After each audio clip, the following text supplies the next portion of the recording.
There is something mysterious and deeply fascinating about the immediate recognition of a soul that seems familiar, even upon first meeting. It's as if there were an invisible thread that traverses time and space, connecting certain human beings across dimensions that transcend our rational understanding. Carl Jung, in his exploration of the collective unconscious, offered us a language to understand this universal experience that many feel, but few can explain. This phenomenon goes beyond the popularized romantic concept of soulmates. In the Jungian perspective, it is a process that belongs simultaneously to the personal and archetypal realm, an encounter that occurs not only between two personalities, but between two complete psychic systems that recognize in each other something essential and necessary for their integral development. When Jung speaks of destined souls, he does not refer to a simplistic concept of predestination, but to a deep psychic resonance established between individuals, a resonance that emerges from the deepest layers of the unconscious and has a transformative purpose for both. It is a connection that seems to defy the linear logic of time and external circumstances, manifesting through significant synchronicities, shared dreams, and an almost magnetic sense of inevitability.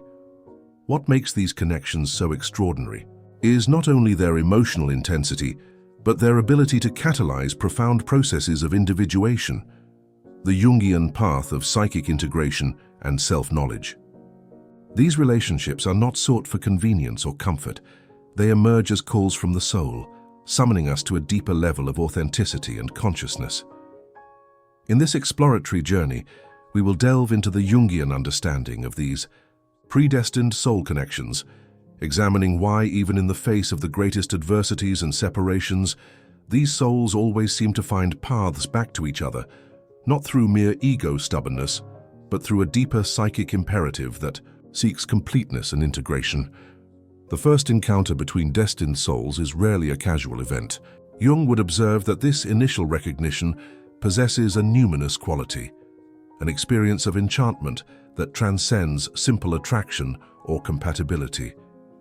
It is a moment of archetypal activation, where something far beyond conscious control manifests, creating an inexplicable sense of familiarity that many describe as feeling like we already knew each other. This phenomenon, which Jung would call soul recognition, is not based on the superficial characteristics that normally attract us to others.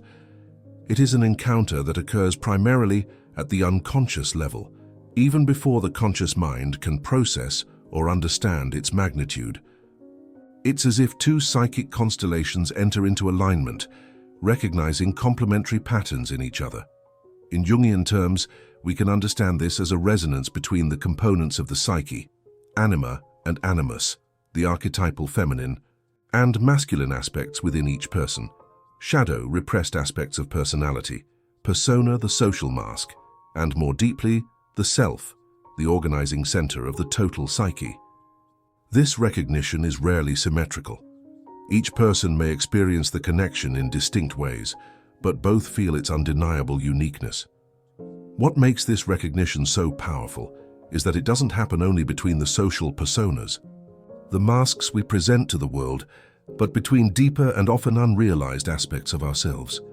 It's as if the other serves as a mirror for parts of our soul that we had not yet consciously recognized.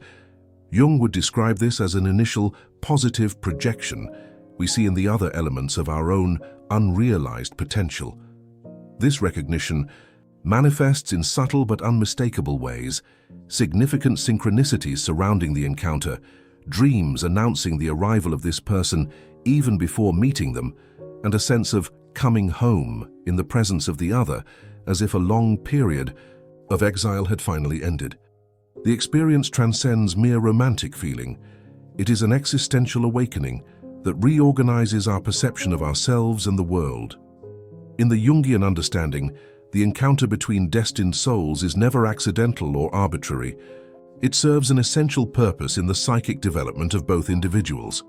Jung would understand these connections not as mere arrangements for personal happiness, but as powerful catalysts for the individuation process, the journey of psychic integration, through which we become more fully who we are. These relationships act as powerful mirrors, reflecting both our luminous and shadow aspects. They bring to consciousness previously unconscious psychic contents, both unrecognized qualities and potentials, as well as wounds, fears, and limiting patterns that remained hidden. In Jungian language, they accelerate the confrontation with the shadow, the necessary encounter with rejected aspects of ourselves that need to be integrated to achieve wholeness. It is precisely because of this that these connections, although deeply meaningful, are rarely smooth or comfortable. They challenge our most entrenched defenses and illusions, disturb the stability of our egoic identifications, and frequently lead us into profound crises. As Jung would observe, the authentic encounter with the self, facilitated by the presence of the other, often begins with a sense of disintegration before a new integration can emerge. The intensity of these relationships derives from this transformative potential. It is not just the person we love, but what this person catalyzes within us, the awakening of dormant aspects of our psyche, the activation of unrealized potentials, and the illumination of unconscious patterns that governed our lives without our knowledge. The other person becomes an agent of destiny, a catalyst sent by the self to propel our psychic development. This transformative purpose explains why such connections persist, even when confronted with external obstacles or forced separations. It is not mere romantic obstinacy, but the persistence of an inner psychic imperative. The psyche recognizes in this relationship a necessary vehicle for its evolution and completeness. It is as if the self orchestrated events to keep the bond alive, even when external circumstances seem to make it impossible.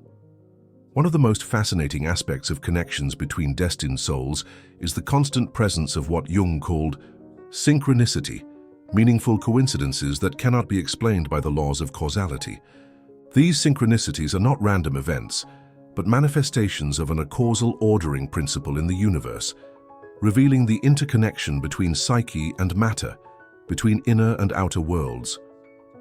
For Jung, synchronicity represents moments when the collective unconscious manifests visibly in our everyday reality, creating bridges between people, events, and circumstances in ways that defy rational explanation. In the context of destined souls, these synchronicities act as cosmic signals, markers that confirm the special and significant nature of the connection.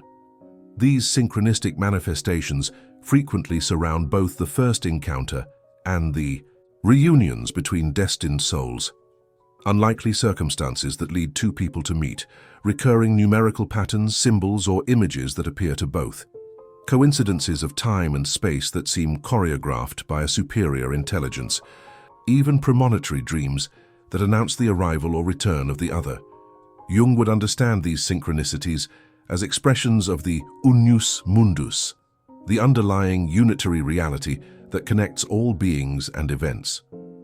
When two destined souls are tuned to similar frequencies within the collective unconscious, this connection manifests through synchronistic patterns in the material world. It is as if the universe conspires to create meeting points, regardless of the physical or temporal distances that separate them.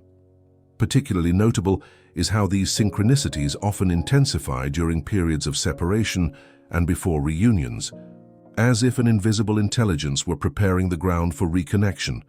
Not uncommonly, people report thinking intensely about the other only to receive an unexpected message or feeling an inexplicable presence moments before an unplanned reunion. Jung would interpret these phenomena as manifestations of the objective psyche, operating beyond the limitations of conventional space-time. This language of destiny is not an external force that passively controls individuals, but a co-creation between the individual unconscious, the collective unconscious, and the material world. Synchronicities are like bridges that connect destined souls across seemingly insurmountable abysses, revealing that at the deepest levels of reality, separation is only a temporary illusion. Although connections between destined souls often begin with an experience of luminous recognition and a sense of completeness, Jung would emphasize that the true transformative work of the relationship only begins when the shadow emerges.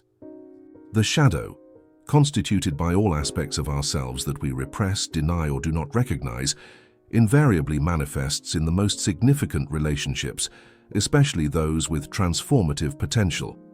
Initially, we project onto the other not only our unrecognized positive qualities, but also our wounds, fears, and denied aspects. This initial projection creates an almost magical aura around the relationship. We feel we have finally found someone who completes us.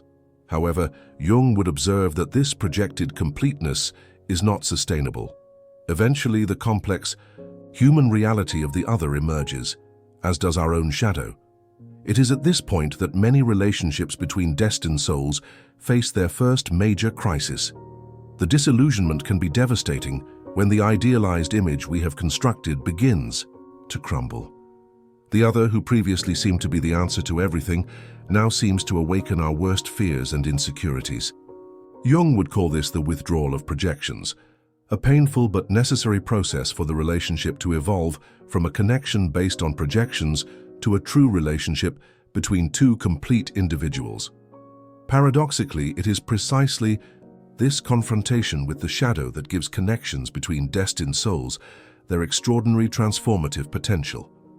Instead of fleeing from discomfort, as we do in more superficial relationships, the depth of the connection invites us to remain and face the shadow contents that emerge. The other becomes a precise mirror of our own unintegrated parts. This process of confrontation and integration of the shadow explains why relationships between destined souls often go through cycles of closeness and distance. Each approach brings to light new layers of the shadow to be worked on. Each separation provides the necessary space to process and integrate what has been revealed. Jung would see these separations not as failures, but as necessary parts of a natural rhythm of shared individuation. When this shadow work is consciously faced by both, the relationship acquires a depth and authenticity that transcends the initial connection based on projections. Individuals no longer seek completeness in the other, but recognize both their own wholeness and that of the partner. It is only then that the true purpose of the connection between destined souls can be realized. One of the most painful and misunderstood characteristics of connections between destined souls is that they frequently include significant periods of separation. In the Jungian view, these separations are not tragic accidents or deviations from the path, but essential components of the transformative process that these relationships catalyze. Jung would understand these separations as expressions of what he called enantiodromia, the principle that any force, when taken to the extreme, eventually transforms into its opposite. The initial intensity of the connection, the overwhelming sense of unity, inevitably creates a psychic tension that requires its counterpoint, the experience of separation, individuality, and autonomy. These separations often occur precisely when the relationship reaches a point of intensity unsustainable for the egoic structures of the individuals involved. It is as if the psyche, in its inherent wisdom, recognized that more closeness at that moment would result in fusion and not true relationship, a situation in which both would lose their individuality. The separation, however painful, creates the necessary space for each person to process and integrate what was activated by the encounter. During these periods of separation, the inner work continues, often with even greater intensity. The physical absence of the other does not mean psychic absence. On the contrary, the inner image of the other often becomes more powerful, acting as a catalyst for profound transformations.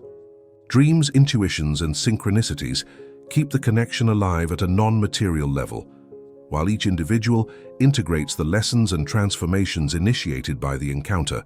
Jung would observe that these separations, although painful, serve an essential purpose in the individuation process. They force us to confront our own completeness, to develop internal resources, and to integrate projections that we deposited in the other. It is only through this temporary separation that we can eventually return to the relationship, not from lack but from plenitude, not seeking for the other to complete us, but offering our own completeness as a gift. This understanding of separation as an integral part of the path explains why connections between destined souls often demonstrate remarkable resilience over time. Separation, instead of destroying, the bond often strengthens it, purifying it of projections and dependencies to reveal its true essence.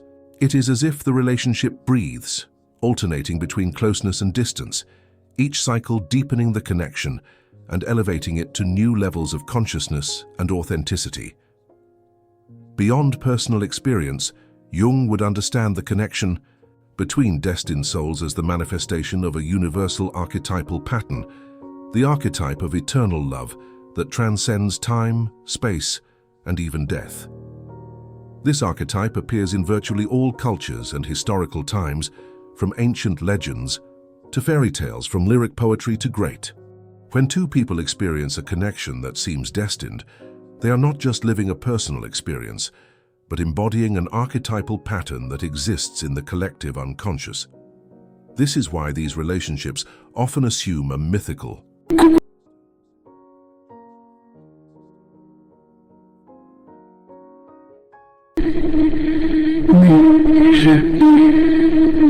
people have to come introduce, not coach.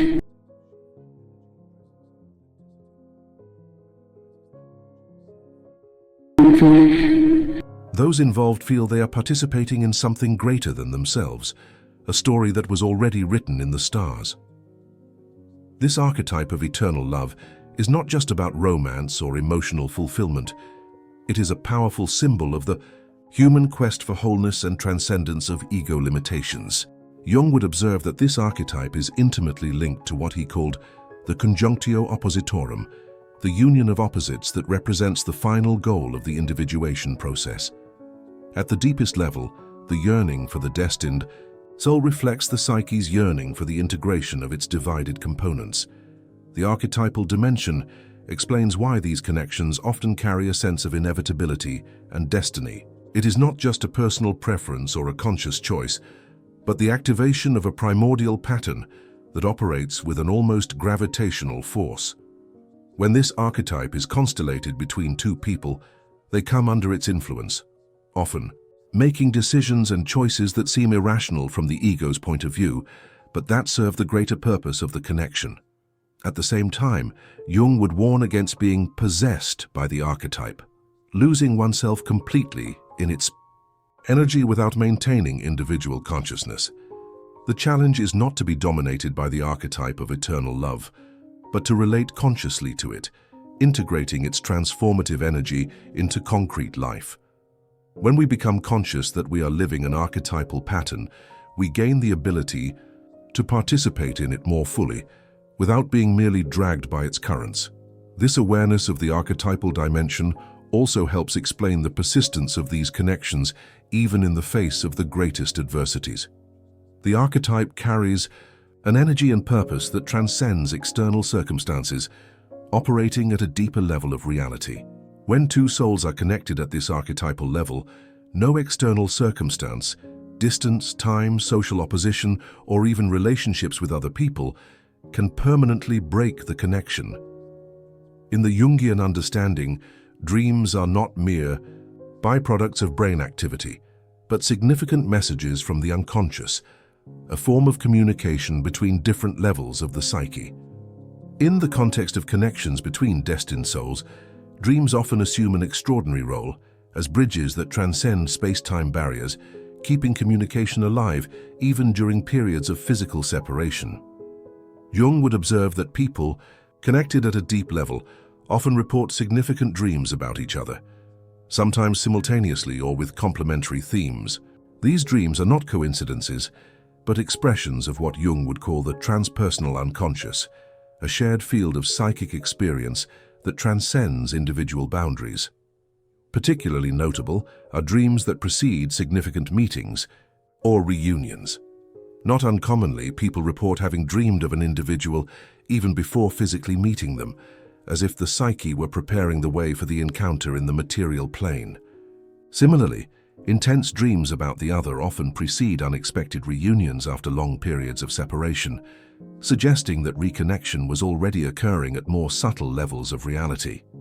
During periods of separation, dreams often serve as a channel of unconscious communication, transmitting information that the conscious ego could not access. A person may, through dreams, perceive emotional states, crises, or transformations that the other is experiencing, even without any external communication. Jung would interpret this as evidence that, at deep levels, the connection remains intact, operating beyond the limitations of physical space. Beyond literal dreams, unconscious communication between destined souls often manifests through sudden intuitions, intrusive thoughts about the other at significant moments, or inexplicable physical sensations that later prove to be synchronized with the other's experiences. It is as if there were a psychic telegraph wire connecting the two souls, transmitting information that transcends ordinary senses. Jung would see this unconscious communication not as something supernatural, but as a natural expression of a deeper level of reality, where the divisions we perceive with our ordinary consciousness do not exist in the same way. At archetypal levels of the collective unconscious, the separation between individuals is much less rigid, allowing forms of direct knowledge that defy our rational understanding. This constant unconscious communication explains why destined souls often report never having really lost the connection, even during years of physical separation. At a level deeper than the conscious, the relationship remains alive and evolving, preparing the ground for the eventual physical reunion when conditions become propitious. While the initial recognition between destined souls often possesses an almost compulsive quality, something that simply happens to us, Jung would emphasize that the true return, especially after significant periods of separation and individual development, must be a conscious choice to realize its deeper transformative potential. At the beginning of the connection, we are often moved by archetypal forces that we barely understand, projections, unconscious needs, and the powerful activation of the anima or animus. This initial stage, although emotionally intense, still carries the unconscious nature of the archetypal encounter. The true test of the connection comes when these initial projections are withdrawn and we confront the complete human reality of the other with all its imperfections and complexities. It is only after the work of shadow integration, after periods of separation that allow the development of individuality, that the return can occur from a fully conscious choice. Jung would call this post-projection love, a love that is no longer based on idealized images or neurotic needs, but on the authentic recognition of the other in their totality. This conscious return possesses a completely different quality from the initial involvement. It is no longer driven by archetypal compulsion or the search for external completeness, but emerges from the inner fullness of both individuals. It is a return that honors both the deep connection and individual autonomy, a paradox that Jung would recognize as the mark of true individuation, the ability to be simultaneously in deep relationship and completely individualized. Jung would observe that many connections between destined souls follow a pattern of evolutionary spiral, where each cycle of separation and return occurs at a higher level of consciousness. What was previously lived predominantly in the realm of the unconscious gradually becomes more integrated into consciousness. Blind destiny becomes conscious choice. Archetypal compulsion becomes creative participation in the unfolding of a larger pattern. This process explains why reunions between destined souls, especially after long periods of separation and individual growth, often possess a quality of mutual recognition at a completely new level. It is not a simple return to the past, but a recognition that both have transformed, and yet the essence of the connection remains, now enriched by everything that was integrated during the separation. The conscious return represents the highest realization of the purpose of destined souls, not simply being together by force of destiny, but consciously choosing to participate in the cosmic dance of separation and union, individuality and connection, which reflects the very rhythm of the universe and the fundamental pattern of individuation. In the Jungian view, the relationship between destined souls represents much more than the satisfaction of personal needs or the pursuit of individual happiness. It constitutes a vehicle for what we might call co-individuation, a process in which both individuals simultaneously catalyze and support each other's psychic development toward wholeness. Jung would emphasize that authentic individuation never occurs in complete isolation. Although it requires periods of solitary introspection, it is realized more fully through meaningful relationships that serve as mirrors for unrecognized parts of ourselves. In the case of destined souls, this mirroring occurs with extraordinary intensity and precision, as if each carried exactly the keys necessary to open the inner doors of the other. This mutual transformation operates at multiple levels. At the shadow level, each person catalyzes the integration of the repressed or unrecognized aspects of the other, often through conflicts and challenges that bring unconscious material to light. At the level of complexes, the relationship gradually dissolves neurotic patterns and old wounds, creating new neuropsychic pathways that allow more integrated ways of being and relating. More deeply, the connection activates what Jung would call the inferior functions, those less developed aspects of personality, thinking, feeling, sensation, or intuition that need to be integrated to achieve wholeness. It is as if each person naturally complemented the blind spots of the other, creating a relational field where integral development becomes possible. This co-individuation does not mean fusion or loss of autonomy. On the contrary, Jung would emphasize that true individuation through relationship paradoxically strengthens each person's individuality. As projections are withdrawn and unconscious contents integrated, each individual becomes more fully themselves, capable of relating from wholeness instead of lack. The process is rarely smooth or comfortable. Mutual transformation often involves periods of intense conflict, confusion, and even crises that seem to threaten the very existence of the relationship. Jung would see these crises not as failures, but as necessary transformation points, moments when old structures must disintegrate so that new integrations can emerge. It is this transformative dimension that distinguishes connections between destined souls from more conventional relationships.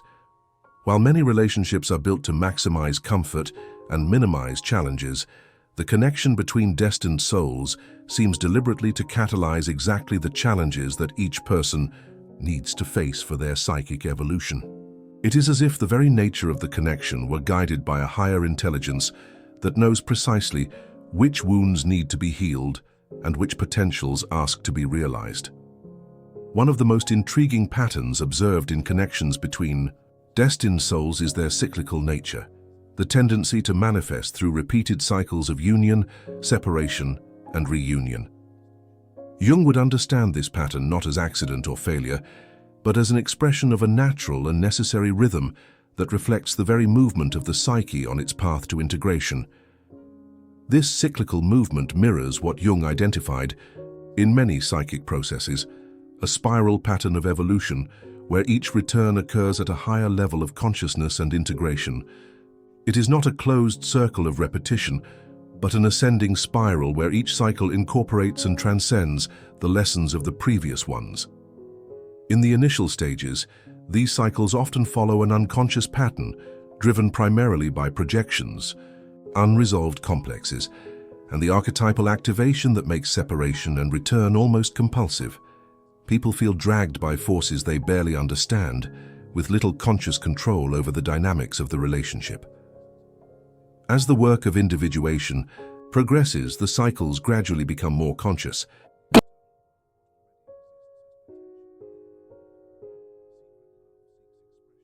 Then, if he obeyed it, but in GDA, I stayed again, in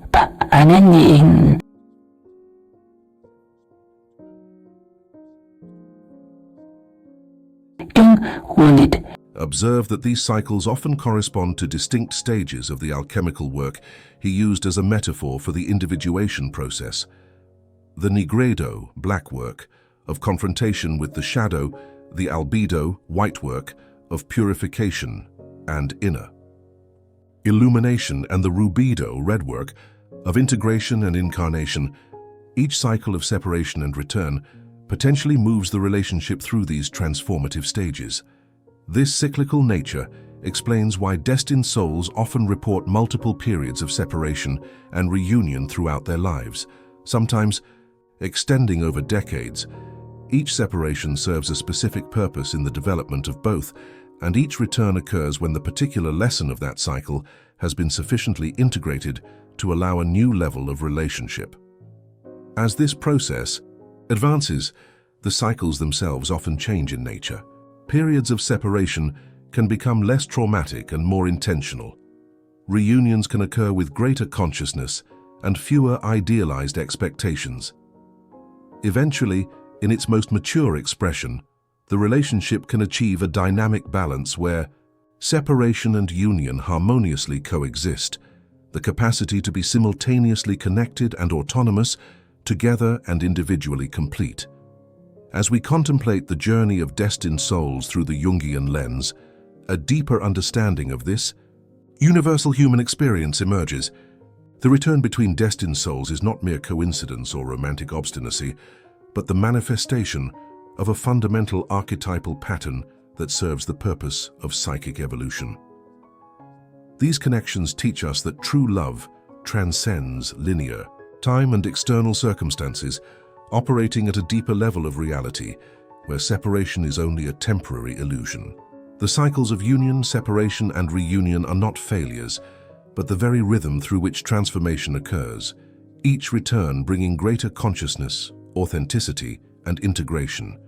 Jung would show us that when two souls are truly destined, they always find the way back to each other, not by force of blind destiny, but because their connection serves a sacred purpose in both journeys toward wholeness. This eternal return is not just a romantic phenomenon, but a living symbol of the individuation process itself, the soul's path toward its most complete and authentic realization.